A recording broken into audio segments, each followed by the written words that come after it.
Salut, c'est Mbouta. Notre rituel habituel. Alors, je vous invite à nettoyer nos boutons d'abonnement au Javel pour qu'ils tiennent bien et restent collés sur nos écrans. C'est une affaire de clarté, de nettoyage des intentions.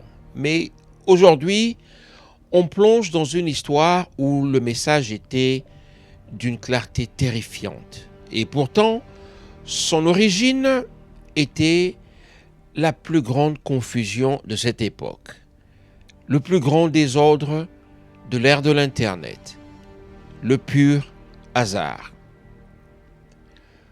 Aujourd'hui, je vous raconte l'histoire d'un simple texto, un simple SMS. Quelques mots reçus la veille d'un mariage, des mots qui ont failli tout faire basculer. La vérité derrière ce message nous parle de nos pires angoisses, de nos peurs, de la technologie, bref, du bec d'un oiseau. Si vous voulez comprendre comment un simple roucoulement d'oiseau a été interprété comme une menace mortelle, le pouce bleu est le premier pas. Alors commençons par le début. Un téléphone qui vibre, un cœur qui s'arrête. C'est parti. Nous sommes dans le nord de la Chine, en 2021.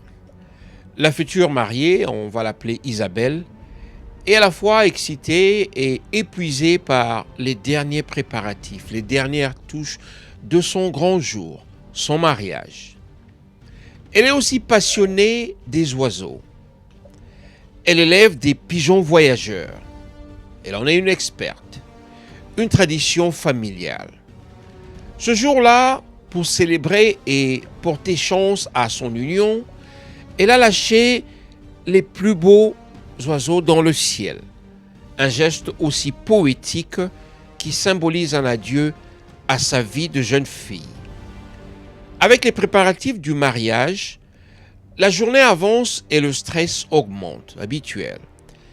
Et c'est là, dans ce moment de vulnérabilité extrême, que son téléphone vibre. Elle reçoit une notification d'SMS, un message, un texto. C'est un numéro inconnu. Elle l'ouvre. Quoi de plus normal? Juste quelques mots.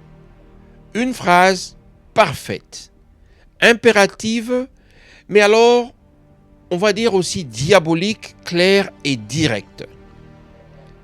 Ce n'est pas une faute de frappe. Ce n'est pas un spam, ce n'est pas au hasard. C'est une injonction à un ordre, une menace bien voilée. Le sol se dérobe sous ses pieds. Qui peut bien envoyer un tel message? Est-ce un amoureux jaloux, peut-être? Un membre de la famille, opposé à mon mariage? Peut-être un rival de business de son futur époux?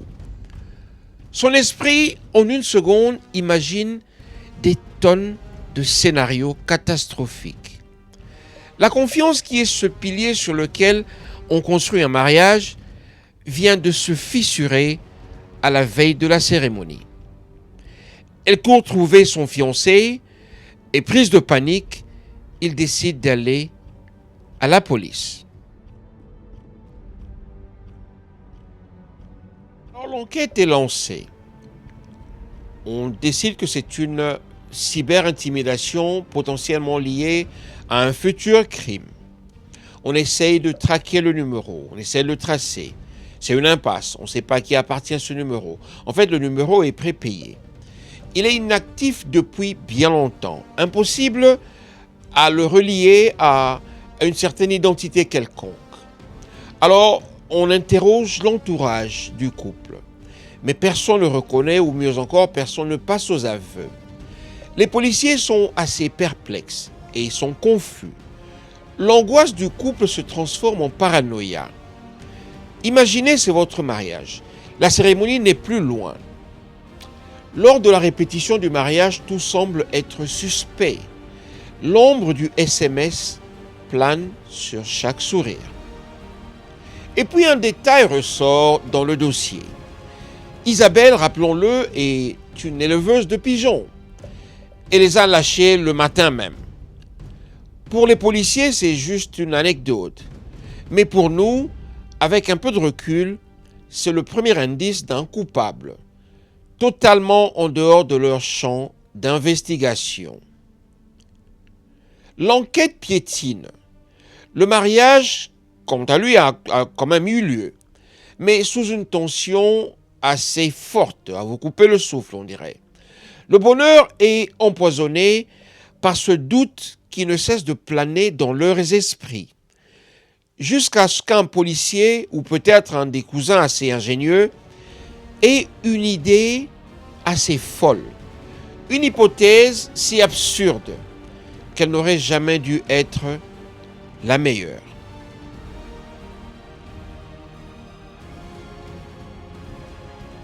L'hypothèse est celle-ci. Et si le téléphone avait été déverrouillé par erreur? Rappelons que Isabelle l'avait peut-être laissé dans la volière en s'occupant de ses oiseaux. Et si seulement, en picorant des graines, l'un des pigeons voyageurs d'Isabelle, aurait activé l'assistant vocal tout à fait par hasard. Mais alors, tout à fait par hasard. Il faut rappeler que de nos jours, avec la reconnaissance vocale, tout est possible. Les algorithmes sont conçus pour transcrire la parole humaine en texte. Mais ils se sont parfois trompés par les sons ambiants de l'entourage. Un grisement, une radio lointaine, que sais-je, ou une conversation à distance. Ou peut-être alors le roucoulement grave et rythmé d'un pigeon voyageur. L'appareil, dans ce bruit, en cherchant désespérément un modèle linguistique, on va dire, aurait halluciné une phrase, et pas n'importe laquelle. La phrase qui, dans le contexte actuel, ferait de plus de dégâts. Le coupable n'était donc pas un humain. C'était une chaîne de cause à effet. Une passion, les pigeons peut-être, une technologie mal comprise, comme par exemple l'assistant vocal que vous avez sur votre téléphone, qui du reste, dans certains cas, demeure toujours actif. Et un algorithme qui, en voulant trop bien faire, a créé du sens, là où il n'y avait pas aucun sens de le faire, et a créé une certaine intention malveillante.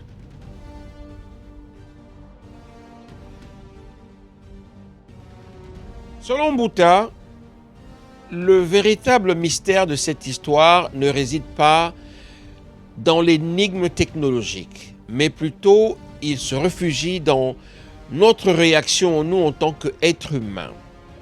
Notre cerveau est configuré pour chercher des intentions, chercher des causes, à chercher à vouloir absolument à pointer du doigt. Face à un événement aussi négatif, aussi ciblé qu'un SMS la veille d'un mariage, nous imaginons le pire, un agent, un coupable. Alors, on préfère une explication malveillante, je pense que ça nous fait du bien, mais logique. C'est un rival qui l'a fait, c'est un ex, c'est une ex, bref, j'en passe. À une explication bien absurde et des fois aléatoire, telle les roucoulements d'un pigeon aux côtés d'un appareil, un téléphone activé, d'un assistant vocal. Cette histoire est une parabole en soi de l'ère numérique. Nous sommes environnés des machines qui génèrent du sens. L'algorithme de recommandation, traduction automatique, assistants vocaux et j'en passe, il y en a plein. Vous n'aurez qu'à chercher sur l'Internet. Et parfois, tenez-vous bien, ces machines arrivent à se tromper. Car certains pour elles peuvent générer un non-sens qui aurait l'air d'avoir du sens, mais dans le faux. Et nous, humains que nous sommes, on tombe très souvent dans les pièges, les deux pieds joints. On y voit une main noire quelque part, alors que c'est juste une configuration qui a déraillé. Ici, j'aimerais tirer l'attention à la leçon qu'il faut apprendre. La leçon n'est pas de se méfier des pigeons. La leçon est de cultiver le doute face à une certaine évidence, à se demander des questions de fond face à un message troublant. Est-ce que cela pourrait être le fruit d'un incroyable concours de circonstances, avant d'imaginer le pire chez l'autre? Passons l'affaire au javel de la raison. Nettoyons-la des préjugés, des peurs, des angoisses, et voyons si, et si et seulement si, une fois les choses clarifiées, il ne reste plus rien, juste une bonne histoire à raconter à nos enfants et à l'avenir.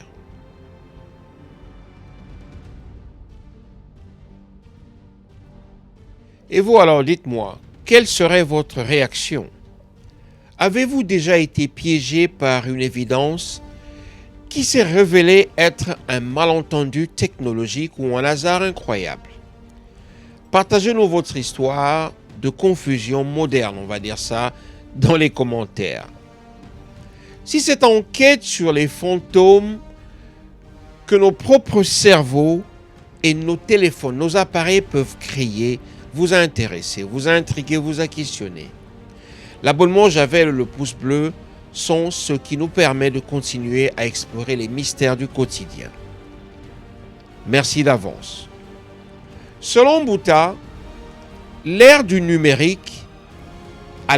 numérique actuel, il faut savoir éteindre son téléphone et écouter le silence pour y entendre la vérité. À très bientôt pour une nouvelle histoire.